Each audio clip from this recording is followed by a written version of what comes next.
la amante de mi esposo intentó quitarme a mi hijo, alegando que yo no tenía condiciones para criarlo. Fue entonces cuando mi suegra decidió actuar, y lo que sucedió en el tribunal emocionó a todos. No puedes perderte esta historia. En aquella época, todavía éramos una familia, al menos en el papel. Damián salía temprano, regresaba tarde, y yo pasaba el día intentando encontrar un espacio que pudiera llamar mío. No era el hambre lo que nos amenazaba. Era otra cosa, el vacío de no tener un lugar donde echar raíces propias, la humillación de depender de un marido que, aunque presente, ya parecía demasiado distante. Mateo, con sus 6 años y ojos vivaces, era lo que me mantenía de pie. Cada mañana, lo dejaba en la escuela, le daba un beso rápido en la frente y salía a enfrentar una rutina que ya se había vuelto casi automática, golpear de puerta en puerta, entregar currículums arrugados de tanto ir en mi bolso gastado. El problema era que, en San Andrés, las oportunidades eran tan raras como los días de sol pleno en invierno. No tenemos vacantes, señora. Decían, con un gesto rápido, como quien ahuyenta un pájaro de la ventana.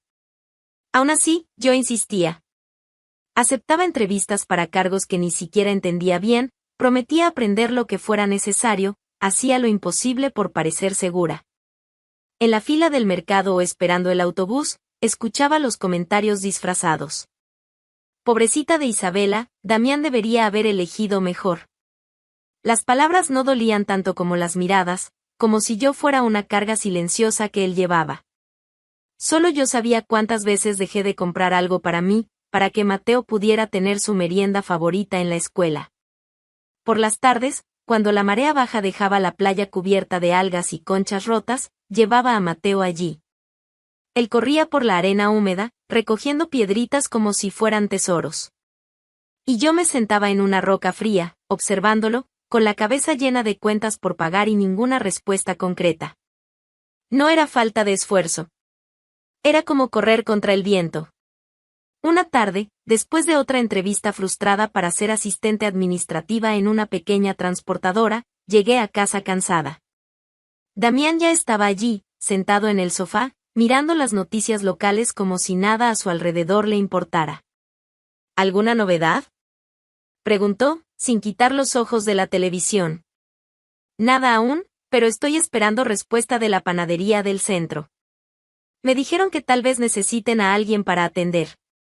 Murmuró algo entre un y un suspiro de impaciencia. No peleábamos. La indiferencia era peor. Era como intentar gritar bajo el agua. Mateo corrió hacia mí, sonriendo, sosteniendo un dibujo. Mamá. Mira, hice a los 3 yendo a Marte. Tú eres la comandante. Sonreí y abracé ese cuerpecito flaco. Para él, yo era invencible. Y por él, seguía fingiendo que realmente lo era. Fue una tarde que parecía como cualquier otra cuando mi vida se hizo polvo. El frío ya cortaba las calles de San Andrés como cuchillos cuando volví a casa, después de otra caminata inútil por la ciudad. Mis dedos, escondidos en las mangas del abrigo gastado, ya estaban entumecidos. Soñaba con llegar, abrazar a Mateo, preparar un té caliente y olvidar, al menos por unas horas, que el mundo parecía tan pequeño y sin salidas. La puerta de nuestra casa estaba entreabierta. Me pareció extraño, pero no pensé lo peor, todavía no. Entré llamando a Mateo. ¿Hijo? ¿Mateo? Lo que encontré en la sala me paralizó. Damián estaba allí, parado en medio del salón, y a su lado, una mujer que nunca había visto en persona, pero que todos los susurros del pueblo ya me habían presentado. Sonia. Llevaba un abrigo elegante, botas nuevas y una sonrisa indecente de tan natural. Parecía estar en casa. Parecía no tener dudas de que ese era su lugar. ¿Qué es esto? Mi voz salió extraña, casi ronca. Damián no perdió tiempo. Sin ceremonia, sin una mirada de culpa, sin vacilación, disparó: tienes que irte, Isabela. Esta casa es mía. Quiero que te vayas ahora. Lo miré, sin entender del todo. Cada palabra parecía retrasada, como si el sonido no alcanzara mi cerebro a tiempo. Estás bromeando, ¿no? Forcé una sonrisa, esperando que fuera una broma de mal gusto. Sonia acomodó su bolso en el hombro y me miró como quien ve a un perro mojado en la calle. No hagas esto más difícil de lo que tiene que ser, dijo ella, con una calma cruel. Volví a mirar a Damián, buscando algún rasgo del hombre que un día me juró amor eterno. No encontré nada. Solo vi prisa. Prisa por borrarme de su historia. Mateo, susurré, ya pensando en él, en cómo protegerlo de aquella vergüenza. Él se queda. Damián respondió firme. Tú no tienes a dónde ir, Isabela. No puedes arrastrarlo contigo. Mi cabeza dio vueltas. Pensé en llevármelo, en correr, en gritar. Pero mirando a mi pequeño, jugando en la alfombra del salón sin entender nada, supe que sería un acto de egoísmo. No podía arrastrarlo a la calle. No podía exponerlo al hambre, al frío de la noche, a las incertidumbres que me ahogaban. Me agaché frente a él. Mateo me miró con sus grandes ojos marrones, sujetando su carrito de juguete, ese baratito que era su mayor tesoro. Mamá tiene que resolver unas cosas, mi amor, le dije bajito, intentando mantener firme la voz aunque todo dentro de mí temblaba. Pero te prometo, prometo que volveré a buscarte. Él me abrazó fuerte. Tan fuerte que por un segundo pensé en olvidar la razón y llevármelo conmigo de todas maneras. Pero lo solté. Dejé que sus manitas se deslizaran de las mías, mientras Damián observaba con los brazos cruzados y Sonia ya planeaba la nueva decoración de la sala. Di unos pasos hacia atrás, sin poder apartar los ojos de Mateo, que quedó parado en medio de la sala, con su carrito colgando de la mano. La imagen de él allí, tan pequeño, tan confundido y tan solo, quedó grabada en mí como una cicatriz que ningún tiempo borraría. Salí sin mirar atrás. Porque si miraba, no sería capaz de irme. Y mientras el viento nocturno empujaba mis pasos lejos de lo que un día llamé hogar, sentí, sin necesidad de confirmarlo, que aquella promesa que le hice a mi hijo sería lo que me sostendría hasta el final. Volvería.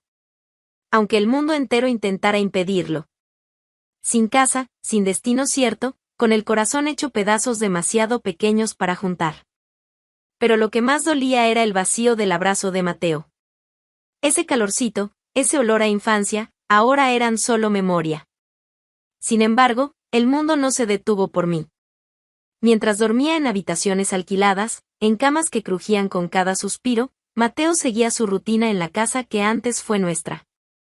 Y Sonia, la mujer que había destruido todo, empezó a mostrarse de una forma que jamás hubiera imaginado. Cuidaba de él. No por obligación, ni para hacerse ver mejor que yo, sino con un tipo extraño de ternura que ni ella misma sabía explicar del todo. Ella se encargaba de llevar a Mateo a la escuela, sujetando su pequeña manito hasta la puerta. Ella aprendía a preparar el arroz como a él le gustaba, medio pegajoso. Por la noche, le leía historias tontas de dragones y caballeros, aunque a veces se equivocara en el final, solo para verlo sonreír antes de dormir. Mateo me extrañaba. Lo sé porque, aunque pequeño, lloraba bajito en la almohada durante las noches frías de San Andrés.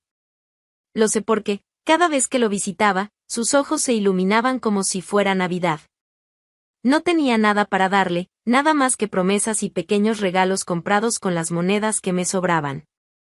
Una camiseta de dinosaurio que encontré en un puesto callejero. Un carrito de plástico tan barato que apenas giraban sus ruedas.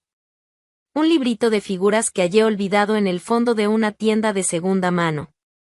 Pero cuando se los entregaba, Mateo los abrazaba como si fueran verdaderos tesoros. Mamá, mira. Un T-Rex. Ahora puede proteger a mi otro dinosaurio. Decía tan emocionado que, por momentos, la tristeza parecía retroceder. Una tarde lluviosa, logré conseguir una hora para verlo.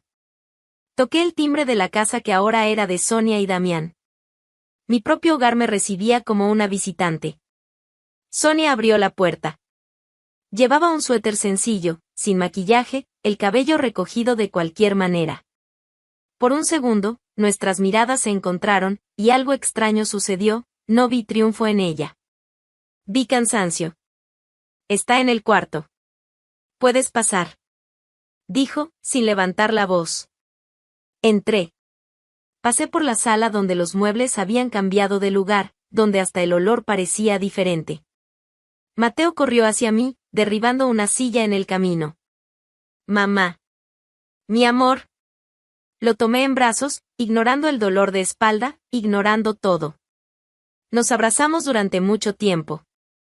Él enterró su rostro en mi cuello, como siempre hacía cuando quería esconderse del mundo. ¿Cuándo vas a venir a vivir con nosotros otra vez?, preguntó bajito. Tragué el llanto, porque en ese momento dolía demasiado admitir que no lo sabía. Pronto, mi pequeño. Pronto. Solo estoy arreglando unas cosas.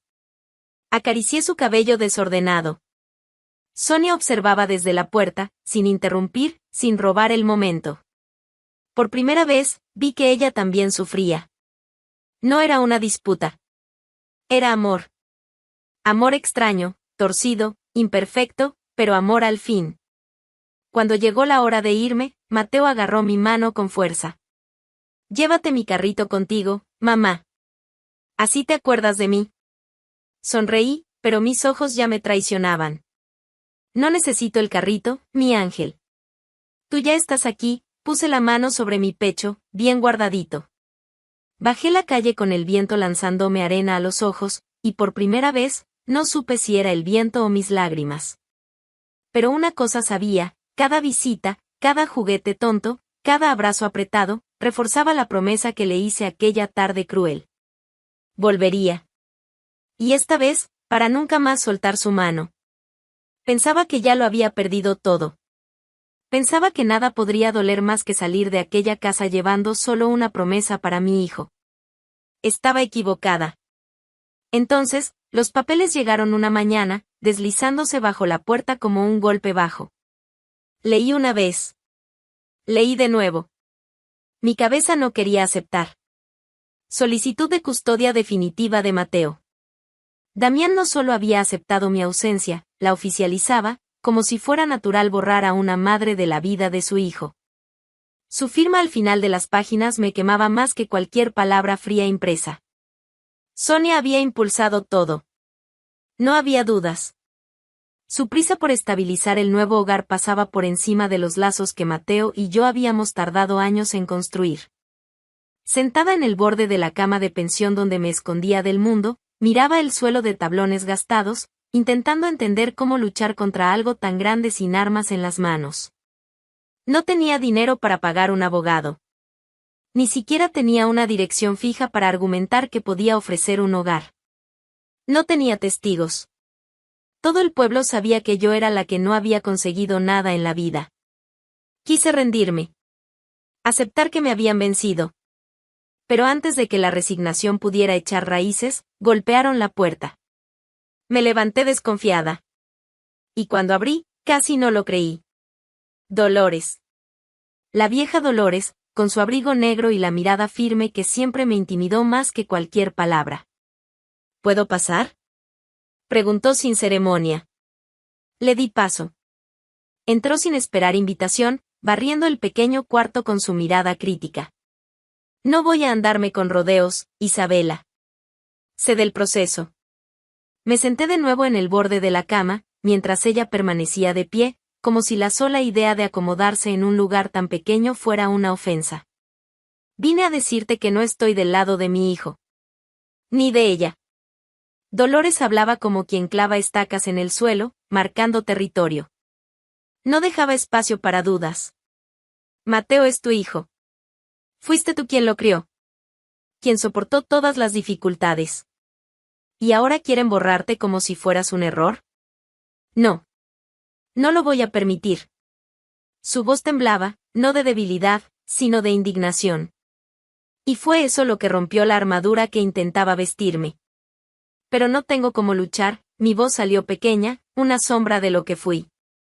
Ella me miró como si hubiera blasfemado. Tienes lo que importa, dijo Dolores, acercándose hasta que pude sentir el amargo olor a naftalina de su ropa. Tienes la verdad de tu lado. Y yo también. Yo vi. Vi quién siempre estuvo al lado de ese niño. No fue mi hijo, no fue esa mujer, fuiste tú. Las lágrimas llegaron sin aviso, calientes y traicioneras. No intenté contenerlas. Dolores no era una mujer que exigiera orgullo a cambio de dignidad. Conozco a un abogado. Un hombre honesto, que aún respeta las palabras que dice. Él te va a ayudar. Sin cobrar. Intenté agradecer, pero las palabras se me atoraron en la garganta. Ella puso su mano firme sobre mi hombro. No creas que es bondad. No lo es. Sonrió de lado, con ese gesto duro que era solo suyo. Es justicia. Mateo necesita a su madre. No un nombre bonito ni una casa grande. Nos quedamos en silencio un momento que pareció durar siglos. La lluvia golpeaba débilmente la ventana, como si el mundo afuera estuviera en pausa. Finalmente, Dolores dio 2 palmadas breves en mi hombro y se giró para salir. Antes de llegar a la puerta, lanzó sus últimas palabras por encima del hombro: levanta la cabeza, Isabela. Va a doler. Va a sangrar. Pero vas a luchar. Y vas a ganar. Me quedé allí, sola otra vez, pero sintiendo algo que ya no recordaba cómo era: fe. No en el destino. No en milagros. Fe en mí misma. Dolores nunca fue una mujer de promesas vacías. Cuando dijo que me ayudaría, cumplió palabra por palabra, sin rodeos. Poco después de nuestro encuentro, me buscó, sentándose frente a mí con la misma seriedad de quien planea una guerra. Hablé con un conocido mío, empezó, acomodando su bolso en el regazo. Trabaja en la cooperativa de pescadores. Necesitan gente confiable para el área de documentación. Es un trabajo honesto, Isabela. No paga fortunas, pero es suficiente para volver a empezar. Casi no podía creerlo. ¿De verdad habló de mí con él? Pregunté, desconfiada, más por costumbre que por querer dudar de ella. Dolores soltó una risa seca, sin humor. Sí, lo dije. Y si quieres saber, no pedí un favor. Solo conté la verdad. Que eres una mujer de palabra, de coraje. Cosas que, por lo visto, escasean por aquí. Al día siguiente, seguí sus instrucciones y llamé a la puerta de la cooperativa. El edificio era antiguo, con paredes amarillentas y un olor a sal impregnado incluso en las cortinas. El gerente, un hombre robusto de manos grandes y rostro curtido, me recibió con una evaluación rápida, como quien mide un pescado para vender. ¿Sabe manejar archivos, control de inventario, entrega de facturas? Disparó, sin rodeos. Sé aprender. Respondí sin parpadear. Él entrecerró los ojos, evaluando si valía la pena apostar por alguien como yo. Dolores habló mucho de usted. Dijo finalmente, recostándose en la silla de madera. Vamos a ver si merece su confianza. Empieza mañana a las 7. Salí de la cooperativa sin mirar atrás. Ahora no había espacio para dudas ni excusas. El suelo bajo mis pies seguía siendo irregular, pero finalmente había un camino. Dolores no se detuvo ahí. También ya arreglé otra cosa. Avisó días después, mientras revisábamos papeles en su cocina. Un abogado. Levanté la cabeza, asustada. Dolores, no tengo cómo pagar. Ella levantó la mano, cortándome con impaciencia. Ya lo sé. Manuel Vidal también lo sabe. Es un hombre de palabra. Te va a defender porque cree en la justicia, no en el lucro. Encontré a Manuel en una oficina estrecha y organizada, llena de libros viejos apilados hasta el techo. Me escuchó en silencio, tomando notas en un cuaderno de tapa gastada. Ni un suspiro de lástima, ni frases ensayadas. Cuando terminé, simplemente cerró el cuaderno con un leve chasquido. Vamos a luchar por Mateo. Dijo, como si afirmara algo inevitable. El proceso comenzó poco después. Cada audiencia era un campo minado. Damián, con traje nuevo y sonrisa ensayada, exponía nuestras dificultades como si fueran crímenes. Sonia, siempre impecable, pintaba su vida como un cuento de hadas, donde yo era apenas la figura oscura que amenazaba el final feliz. La señora no tiene casa propia, no posee un empleo fijo desde hace años y ofrece condiciones inestables para el niño. Decía su abogada, desgranando cada palabra como si clavara cuchillos en mi espalda. Yo permanecía sentada, inmóvil, mientras Manuel desmontaba cada acusación con paciencia y firmeza. Lo que un niño necesita no es lujo, afirmaba él. Es afecto, presencia verdadera, amor incondicional. A veces, los ojos del juez vacilaban, como si el discurso perfecto de Damián y Sonia ya no fuera suficiente para borrar la historia que Manuel tejía con tanto cuidado. Con cada sesión, sentía el cansancio arrastrarse en mis huesos. Cada audiencia parecía arrancarme, poco a poco, pedazos de todo en lo que creía. Pero jamás pensé en rendirme. Cada golpe recibido solo reforzaba la promesa que le hice a Mateo. Llegó el día de la audiencia final. Las horas en el tribunal se arrastraban como si el tiempo hubiera olvidado pasar. Yo estaba allí, sentada, con las manos apretadas entre las rodillas, mientras Damián y Sonia desfilaban promesas doradas ante la jueza: coche nuevo, escuela privada, seguro médico premium. Pintaban un cuadro de vida perfecta, donde Mateo sería solo otra pieza de exhibición. Manuel, a mi lado, permanecía sereno, firme como una muralla. Mi corazón, en cambio, latía rápido, como si quisiera huir de allí. Cuando la jueza pidió escuchar a Mateo, el silencio fue tan pesado que casi se podía tocar. Vi a mi hijo entrar por la puerta lateral, guiado por una asistente de voz dulce. Llevaba en los pies zapatillas viejas, en las manos su carrito de mercado colorido, y en los ojos esa luz que ni la distancia pudo apagar. Se sentó frente a la jueza, balanceando ligeramente las piernas, con los ojos atentos, como quien sabe que lleva sobre sí una responsabilidad mayor de la que debería. La jueza le sonrió, intentando aliviar el peso de la situación. Mateo, queremos escucharte, ¿de acuerdo? ¿Con quién te gustaría vivir? Él miró primero a Damián. Luego a Sonia. Finalmente, sus ojos se encontraron con los míos. Fue en ese instante que la verdad rompió todas las barreras, saliendo de la boca pequeña que cargaba toda mi esperanza. Quiero vivir con mi mamá. Aunque no tenga juguetes nuevos, solo quiero estar con ella. El impacto fue inmediato. Sonia bajó la cabeza, como si las palabras le hubieran robado el aire. Damián desvió la mirada, observando el suelo como un niño avergonzado. Manuel mantuvo el semblante sereno, pero percibí un leve levantar de labios, casi una sonrisa contenida. Yo, sin fuerzas para disimular, cerré los ojos por un segundo. No era tristeza. Era alivio. Era la confirmación de que todo el esfuerzo, toda la humillación, toda la lucha no habían sido en vano.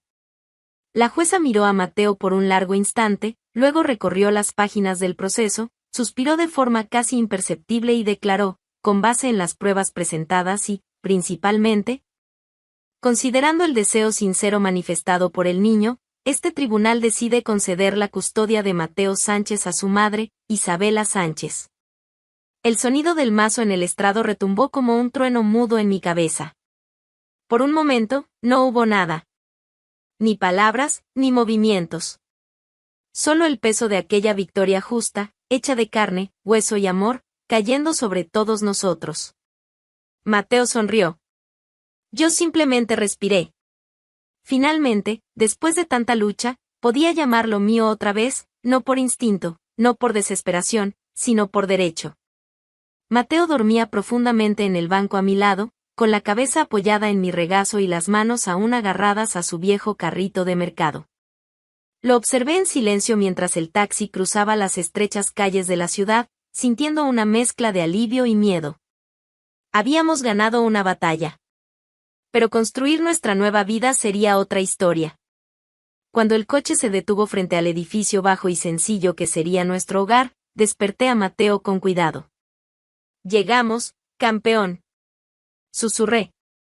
Él abrió los ojos despacio, parpadeando contra la luz, y entonces sonrió de ese modo que parecía barrer cualquier resto de tristeza que hubiera en mí. Bajé primero, cargando la pequeña maleta que llevaba lo poco que era nuestro, algunas ropas, juguetes viejos, una manta raída que Mateo no soltaba por nada.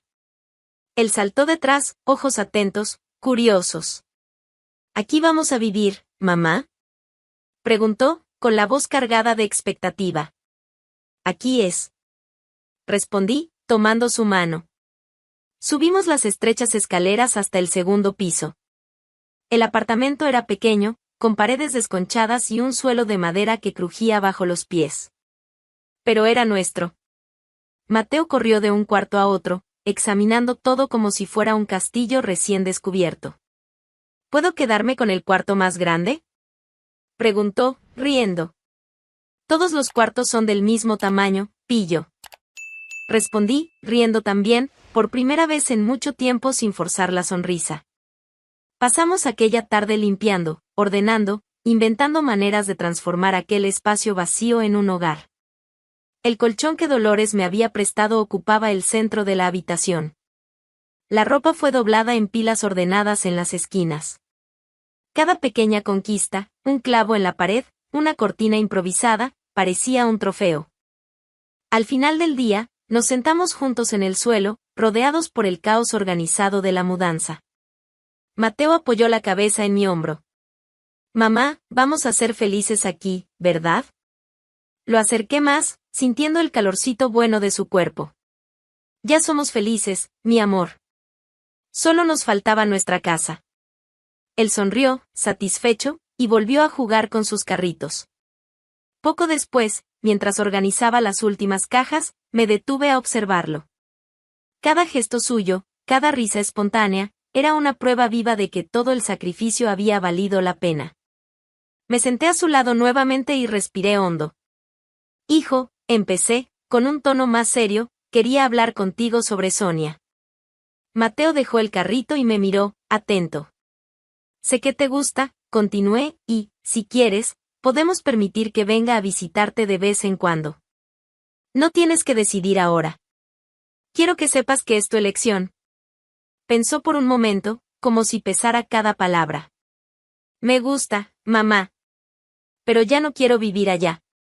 No vas a vivir allá, aseguré, acariciando su cabello despeinado. Esta es nuestra casa. Siempre. Mateo sonrió de nuevo, de esas sonrisas que iluminaban todo. Entonces está bien. Puede venir a visitarme, pero luego vuelvo contigo, ¿verdad? Siempre conmigo. Respondí, con un nudo cálido en la garganta. Y esa noche, cuando nos acostamos lado a lado en el colchón improvisado, el silencio entre nosotros estaba lleno de promesas. Miraba el techo descascarado, la bombilla colgando de un cable, y sentía una paz que hacía mucho no conocía. No importaba el tamaño de la casa. No importaba lo que faltaba. Todo lo que realmente importaba estaba allí, el amor, el coraje, y la certeza de que finalmente habíamos empezado de nuevo. Sin mentiras, sin miedo. Solo nosotros dos. Contra el mundo entero, si fuera necesario. Y yo sabía, esta vez, nada ni nadie nos separaría. Los días empezaron a tomar un nuevo ritmo. No era fácil. Nunca lo fue. Pero, por primera vez en mucho tiempo, despertar cada mañana traía una sensación extraña y deliciosa, esperanza. En la cooperativa, mi esfuerzo no pasó desapercibido. Pasé de auxiliar de almacén a encargada de toda la organización interna, ganando un mejor salario y la confianza de los jefes. Trabajaba el doble, a veces volvía a casa con la espalda gritando, pero había orgullo en cada callo de mis manos. Era diferente a todo lo que había sentido antes. Mateo también florecía. En la escuela, los profesores elogiaban su comportamiento, su alegría, su capacidad de adaptación. En casa, inventábamos mundos enteros con cajas de cartón y dibujos garabateados en las paredes. Nuestro pequeño apartamento ya no parecía tan pequeño. Aún así, el pasado no desapareció. Sonia seguía rondando, aunque de lejos.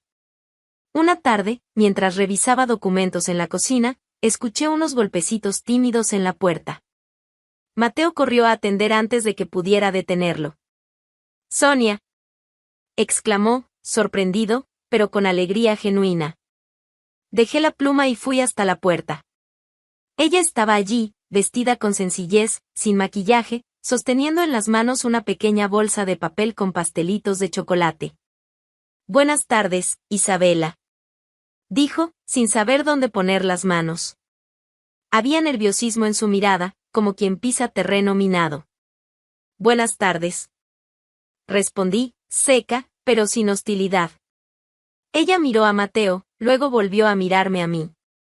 Quería saber si podría llevarlo a pasear hoy. Un helado, quizá un parque. Si tú me lo permites. Mateo me miró, ansioso. Vi en sus ojos que quería ir. No porque rechazara nuestra vida, sino porque aún había un cariño sincero allí. Respiré hondo, sopesando todas las opciones en unos segundos. Está bien. Dije finalmente. Pero antes de que anochezca, y me llamas si necesitas algo. Sonia asintió, agradecida, casi emocionada. Lo prometo. Los vi alejarse por la calle, Mateo saltando al lado de ella, y me quedé allí en la puerta por unos segundos, con una sensación agridulce en el pecho. Era extraño compartir algo tan precioso. Pero parte de amar también era permitir que él tuviera más afecto del que yo podía ofrecerle sola. El trabajo seguía siendo exigente, pero las oportunidades surgieron como flores en un terreno que hasta entonces creía estéril. Después de meses ahorrando cada centavo, logré dar un paso que parecía imposible cuando todo comenzó, alquilar una casa de verdad. No era grande, ni lujosa, pero era espaciosa, ventilada, con un pequeño patio trasero donde Mateo podría correr y jugar libremente. Recuerdo el día en que tuve la llave en mis manos. Un pedazo de metal gastado que pesaba más que el oro. Cuando abrí la puerta por primera vez, Mateo corrió adentro como un huracán, riendo fuerte. Mamá. Tenemos patio. ¿Puedo tener un perro? Reí, cerrando la puerta tras de mí. Primero arreglamos la casa, luego pensamos en el perro, pequeño impaciente. Pasamos el resto del día planeando dónde iría cada cosa, la cama, la estantería improvisada, el rincón para los juguetes. Esa noche, extendimos 2 colchones en el suelo de la sala, solo para celebrar nuestra primera noche allí, sintiendo que el mundo entero cabía dentro de esa nueva casa. Acostados lado a lado, Mateo todavía despierto, susurró en la oscuridad, «Mamá, prometiste que vendrías a buscarnos». Y cumpliste. Sonreí, con lágrimas quemando en los ojos, pero esta vez de felicidad. Siempre cumpliré lo que te prometa, mi amor. Mateo se acurrucó aún más cerca de mí, durmiéndose con una sonrisa en el rostro. Y yo me quedé allí, escuchando su respiración tranquila, sintiendo que finalmente, después de tanto tiempo, la vida empezaba a sonreírnos de nuevo. Más que comodidad, todo niño necesita la presencia y el amor de su madre. Si te gustó esta historia emocionante, haz clic en el botón y descubre más historias como esta en nuestra playlist.